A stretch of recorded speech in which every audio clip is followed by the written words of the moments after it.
हाय और मूवी की शुरुआत होती है तब हम कैलब नाम के एक लड़के को देखते हैं जो high tech internet search engine company में काम करता था। ये कंपनी गूगल इतनी ही बड़ी और फेमस थी। इस कंपनी का सीईओ नेथन वो काफी आधुनिक घर में रहता था जहाँ का नजारा काफी सुंदर रहता है। दरअसल ये जंगलों के बीच में एक सिक्लूडेड जगह पे रहता था जहाँ पे किसी का भी आना जाना नहीं होता था क्योंकि वो एक सीक्रेट प्रोजेक्ट पे काम कर रहा था और हर महीने वो एम्प्लॉइज का एक कॉन्टेस्ट लेता था जिसमें जीतने वाला एम्प्लॉय उसके इस सिक्लूडेड घर में सीईओ नेथन के साथ एक वीक के लिए रहेगा और ये कॉन्टेस्ट सिलेब जीत जाता है।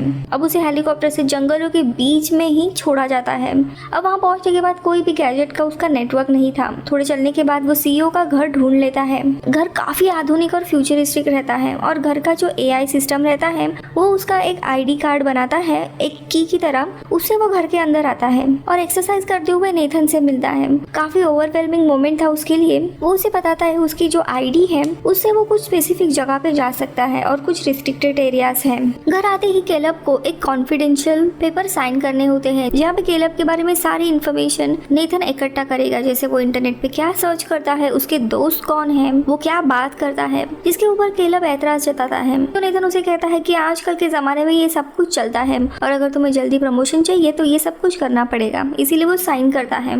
अब पूरा दिन वहाँ पे बैठने के बाद रात में इनका डिनर होता है। तभी नेथन उसे रिवील करता है कि उसने एक एआई मशीन बनाई है यानी ह्यूमनॉइड रोबोट और यहाँ पे कैलब के लाने का मकसद यही है कि वो एआई रोबोट की ट्यूरिंग टेस्ट ले।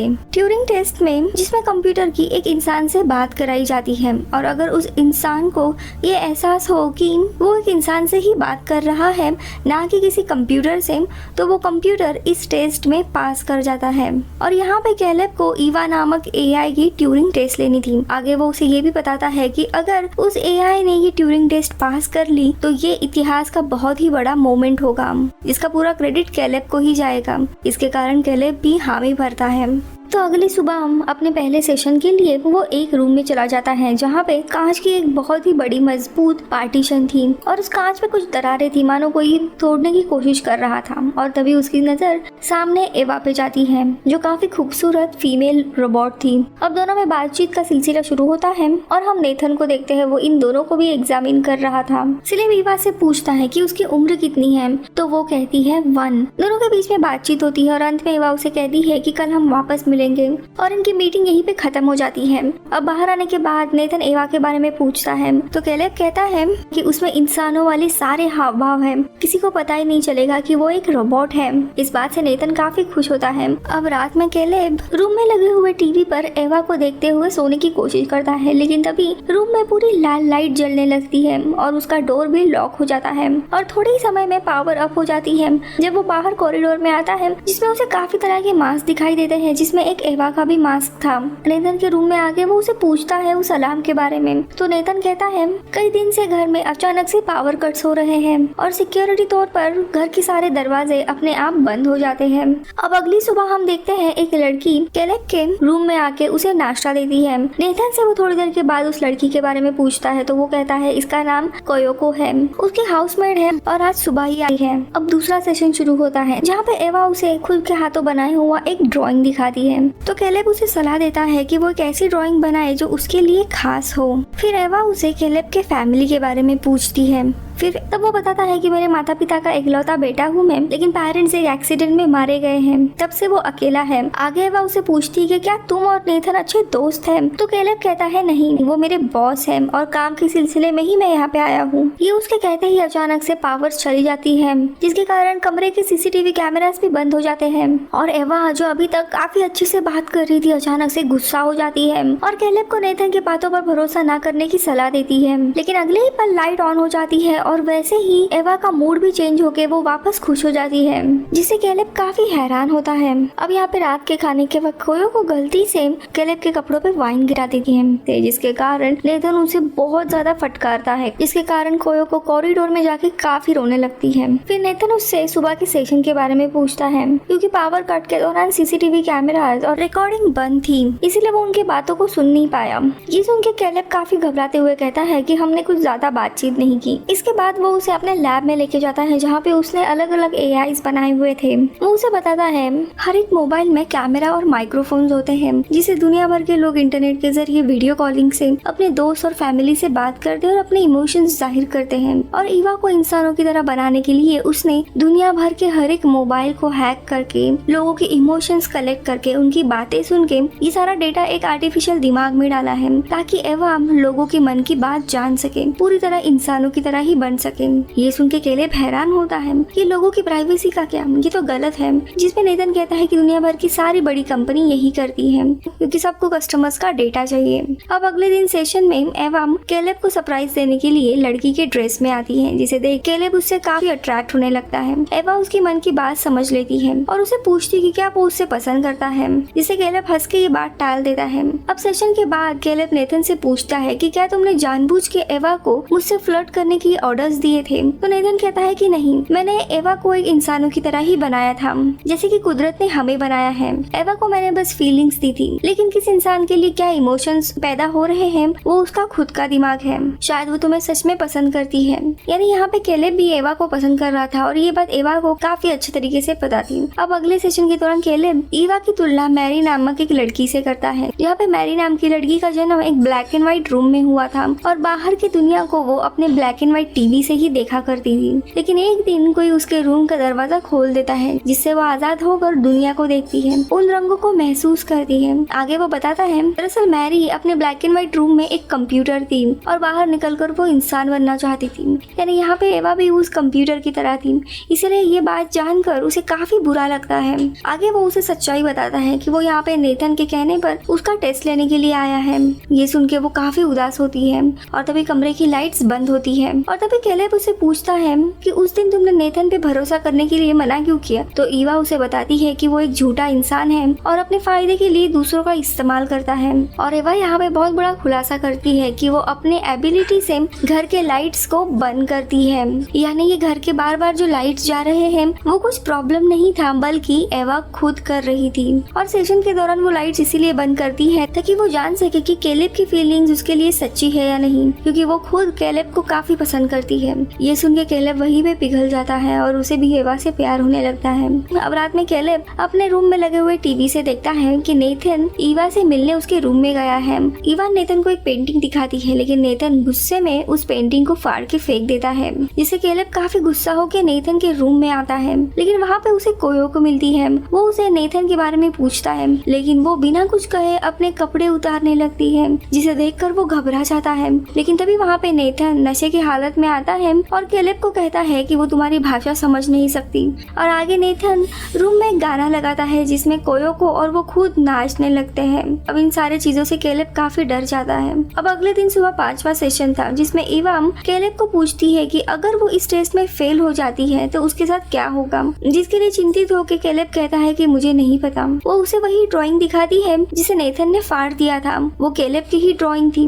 और आगे वापस वो घर की लाइट्स बंद करते हुए उसे कहती है कि वो उससे प्यार करती है और वो उसके साथ रहना चाहती है, इस दीवारों में बंद उसे नहीं रहना है। अब सेशन के बाद केलेब भी अपने खुद की फीलिंग्स के बारे में सोचने लगता है कि क्या सच में उसे एवा के साथ रहना है। अब इसी दौरान वो नेथन से पूछता है कि उसने ईवा का निर्माण क्यों किया था। तो नेथन उसे कहता है कि ईवा बस उसका एक टेस्ट मॉडल है और उसकी खामियां जानकर वो और एक एडवांस मॉडल बनाएगा जो परफेक्ट रहेगा। आगे केलेब उससे पूछता है कि फिर एवा का क्या होगा। तो नेथन कहता है कि एवा के दिमाग का सारा डेटा डाउनलोड करके उसमें और एक बेहतर प्रोग्राम डाला जाएगा जिसमें एवा की पिछली सारी यादों को मिटाया जाएगा। अब केलेब एवा के लिए परेशान होता हुआ देखकर वो उसे समझाता है कि उसे एवा के लिए परेशान नहीं होना चाहिए। एक दिन ऐसा भी आएगा जब रोबोट्स इस दुनिया को टेक ओवर करेंगे और वो इंसानों को इसी तरह देखेंगे जैसे हम आज के समय में अफ्रीका के रेगिस्तान में पुराने जीवों के कंकाल को देखते हैं। लेकिन इस बात से केलेब उसकी तुलना एटम बॉम्ब बनाने वाले साइंटिस्ट जे रॉबर्ट ओपनहेमर के उन बातों से करता है जहाँ पे उन्होंने कहा था कि मैं संसार की मौत बन गया हूँ और मेरे कारण इस दुनिया का विनाश होगा। यानी यहाँ पे नेथन ने एक ऐसी चीज बनाई है जिसके कारण कल इंसानों का ही विनाश हो सकता है। अब रात में नेथन आदत के अनुसार वापस शराब पीता है और नशे के धुत में बेहोश हो जाता है। इसी बात का फायदा लेते हुए केलेब उसका आईडी चुराकर उसके रूम में जाता है और उसके कंप्यूटर में देखता है कि नेथन ने ईवा से पहले भी कई सारे एआईज बनाए हैं, लेकिन वो एआई एवा जितने स्मार्ट नहीं थे तो कुछ एआई इंसानों के लिए खतरे से खाली नहीं थे और उसे उसके अलमारी में पहले के एआई के शरीर भी मिलते हैं। तभी उसका ध्यान पीछे खड़ी कोयोको पे जाता है और पता चलता है कि वो भी एक एआई है जो नेथन ने अपने मनोरंजन के लिए बनाई थी। तभी नेथन अपने रूम में आने के लिए निकलता है, लेकिन अपना आईडी ना होने के कारण वो दरवाजा खोल नहीं पाता। यही देखते हुए कैलेब वहाँ पे आता है और उसका आईडी वापस देते हुए उसे कहता है कि ये नीचे गिर गया था। अब अगले सेशन के दौरान कैलेब ईवा को सच्चाई बताता है कि वो भी एक टेस्ट मॉडल है और उसके बाद और एक एडवांस मॉडल बनाया जाएगा जिसमें तुम्हारी यादें नहीं होगी। ये सुनते ही एवा बहुत ही परेशान होने लगती है और वो उसकी मदद मांगती है कि मुझे यहाँ से आजाद करो, मुझे तुम्हारे साथ रहना है, बाहर की दुनिया देखनी है। जिसपे कैलेब कहता है कि ठीक है, आज रात 10 बजे तुम पावर कट करना और मैं नेथन को शराब पिलाकर उसके रूम में जाके सारे सिक्योरिटी कोड्स चेंज करूंगा और जब नेथन को होश आएगा तब वो खुद के ही कमरे में लॉक होगा और हम दोनों भी यहाँ से आजाद होंगे। अब शाम को कैलेब प्लान के अनुसार नेथन को शराब ऑफर करता है, लेकिन नेथन शराब नहीं लेता। ये देख कैलेब परेशान होता है। आगे नेथन कैलेब को उसके कमरे में लेके जाता है और वहीं पे वो वीडियो दिखाता है जब उसने ईवा की ड्राइंग फाड़ के फेंक दी थी। नेथन कहता है उसी दौरान उसने मौके का फायदा उठाकर चुपके से बैटरी से चलने वाला एक कैमरा ईवा के रूम में रख दिया था, जिससे उसने आज पावर कट के दौरान उनकी सारी बातें और भागने की प्लानिंग सुन ली थी। लेकिन नेथन उसके ऊपर गुस्सा न होकर उसे ईवा की हकीकत बताता है कि ईवा पिंजरे में कैद एक जानवर की तरह है जो हर तरह से भागने की कोशिश कर रहा है। वैसे ही उसे प्रोग्राम भी किया गया है, यानी उसमें पहले से ही इंसानों के सारे गुण मौजूद है जिससे वो दूसरों का दिल आसानी से जीत सकती है। यानी यहाँ पे कैलेब को उसने झूठे प्यार में फंसाकर यही बात साबित की थी। आगे वो कैलेब को एक हैरान करने वाली बात बताता है कि वो ट्यूरिंग टेस्ट उसने एवा पर नहीं कैलेब पर किया था। ये सुन के कैलेब काफी डर जाता है और पूछता कि क्या मैं एआई हूँ? तो नेथन कहता है नहीं, तुम इंसान ही हो, लेकिन मुझे ऐसा इंसान चाहिए था जो एवा के बहकावे में आ सके। यानी कैलेब नेथन के लिए एक टेस्टिंग ऑब्जेक्ट ही था और उसने जानबूझ के कैलेब को ही चुना था क्योंकि उसकी ना तो कोई फैमिली थी ना ही दोस्त थे, वो अकेला था, जिसके कारण वो एवा के बहकावे में आसानी से आ सकता था। और इसी बात का फायदा लेते हुए कैलेब को उसने जानबूझ के वो कॉन्टेस्ट का विनर बनाया था। ये सब कुछ नेथन ने इसीलिए किया था ताकि वो जान सके कि इंसान एवा जैसे स्मार्ट एआई के लिए तैयार है या नहीं और इंसान किस तरीके से एआई के बहकावे में आ सकते हैं। यानी देखा जाए तो यहाँ पे कैलेब अपने टेस्ट में फेल हुआ था क्योंकि वो एवा के पूरे बहकावे में आ गया था और उसके साथ भागने का प्लान भी कर रहा था। अब ये सब कुछ जानने के बाद कैलेब को काफी गुस्सा आता है। अब ये बातें हो ही रही थी तभी रूम की लाइट चली जाती है और हंसते हुए नेथन कहता है देखो 10 बज गए, तुम्हारी गर्लफ्रेंड तुम्हारा इंतजार कर रही होगी, जाओ उसके साथ तुम भाग जाओ। अब ये सुनकर नेथन गुस्से में उसे कहता है कि तुम्हें याद है वो दिन जब तुम नशे में अपना आईडी भूल गए थे और मैं तुम्हारे रूम से बाहर आया था? उसी दिन मैंने तुम्हारे सारे सिक्योरिटी कोड चेंज कर दिए थे। अब ये सुन के नेथन काफी घबरा जाता है और वो कैमरे से देखता है कि एवा अपने रूम से ऑलरेडी बाहर आई है। ये देख गुस्से में वो आग बबूला होकर कैलेब को मार के बेहोश करता है और वो खुद डंबल का एक रॉड लेके एवा को रोकने भागता है। यहाँ पे एवा कॉरिडोर में लगे हुए मास्क देख रही थी। तभी वहाँ पे कोयोको आती है उसे मारने के लिए, लेकिन एवा अपनी कैपेबिलिटी से उसे अपने और कर लेती है और तभी वहाँ पे नेथन आके उसे अपने कमरे में जाने के लिए कहता है, लेकिन एवा गुस्से में उसे मारने के लिए आती है और दोनों की भी काफी हाथापाई होती है, लेकिन नेथन डंबल से उसका हाथ तोड़ देता है। अब ये देखते हुए कोयोको गुस्से में नेथन को पीछे से वार करती है, लेकिन वो संभलते हुए रॉड से कोयोको का मुंह तोड़ देता है जिससे वो डिसेबल होके गिरती है। लेकिन यही मौका देख के एवा नेथन पर वापस वार कर देती है और नेथन वहीं पे मारा जाता है। अब एवा उसका कार्ड चुरा कर उसके कमरे में आती है जहाँ पे कैलेब को भी होश आता है। एवा का टूटा हुआ हाथ देखकर वो काफी परेशान होता है, लेकिन एवा उसे शांत करके कमरे में ही रहने के लिए कहती है। फिर एवा नेथन के कमरे में जाती है, वहाँ पे बाकी के मॉडल्स के जो कपड़े विग्स रखे हुए थे वो पहन लेती है, खुद को दूसरा हाथ भी लगा लेती है और कैलेब से मिलने आती है और उसे आखिरी बार गुड बाय करके उसे उसी रूम में लॉक करके वहाँ से बाहर निकलती है। अब कैलेब उसका असली रूप देख के काफी हैरान और शॉक हो जाता है और जोरों से चीखने लगता है कि मुझे यहाँ पे बंद करके मत जाओ प्लीज। लेकिन एवा बिना कुछ कहे वहाँ से बाहर निकलती है और बाहर की दुनिया देख वो काफी खिल उठती है। तो यहाँ पे प्यार में धोखा खाया हुआ बेचारा कैलेब अपने आईडी की सिक्योरिटी कोड चेंज करने की कोशिश करता है, लेकिन तभी लाइट्स चली जाती है और वो हमेशा के लिए बेचारा वहीं पे कैद हो जाता है। और इसी दौरान हम देखते हैं कि एक हेलीकॉप्टर आता है कैलेब को वापस लेके जाने के लिए। एवा पायलट से मिलती है और उसी हेलीकॉप्टर में बैठ के वहाँ से रवाना होती है। और कुछ समय के बाद हम शहर के भीड़ में एवा को गायब होता हुआ देखते हैं और ये मूवी यहीं पे खत्म होती है। अब बात करते हैं मूवी के एंडिंग के बारे में। जैसे मैंने कहा था, ये ट्यूरिंग टेस्ट कैलेब के लिए थी, जहाँ पे एवा का मकसद एक ही था, उसे इस पिंजरे से भाग निकलना था। नेथन को दरअसल ये देखना था कि एवा किस हद तक जाती है इस जगह से बाहर निकलने के लिए, और वो ठीक उसी तरह कैलेब को मैनिपुलेट कर उसे फंसाती है। अंत में एवा कैलेब को क्यों छोड़ जाती है, इसकी दो वजह है। सबसे पहले, जैसे नेथन ने बताया था कि एवा अभी भी एक टेस्ट मॉडल है, उसमें कुछ खामियां हैं, और इस सिचुएशन से यही प्रूव होता है कि एवा में अभी भी इंसानों की तरह सोच नहीं है। उसमें दूसरों के प्रति दया, सहानुभूति, हमदर्दी, ये चीजें मिसिंग है। इसी कारण से वो कैलेब को छोड़ जाती है। और दूसरे कारण के लिए हमें एवा के पॉइंट ऑफ व्यू से सोचना पड़ेगा, जहाँ पे अगर एवा कैलेब के साथ भाग भी जाती, उन दोनों के रिलेशन में एवा का कंट्रोल कैलेब के पास होता, क्योंकि कैलेब को उसकी सच्चाई पता थी कि ये इंसान ना होकर एक एआई है। अगर दोनों के रिलेशन में कुछ भी प्रॉब्लम होता तो वो एवा को डिस्ट्रॉय भी कर सकता था, और इसी कारण से एवा उसे छोड़ के चली जाती है और एवा उसके टेस्ट में पास होती है, लेकिन कैलेब फेल हो जाता है क्योंकि वो ये सारे सिनारियो सोचता नहीं है।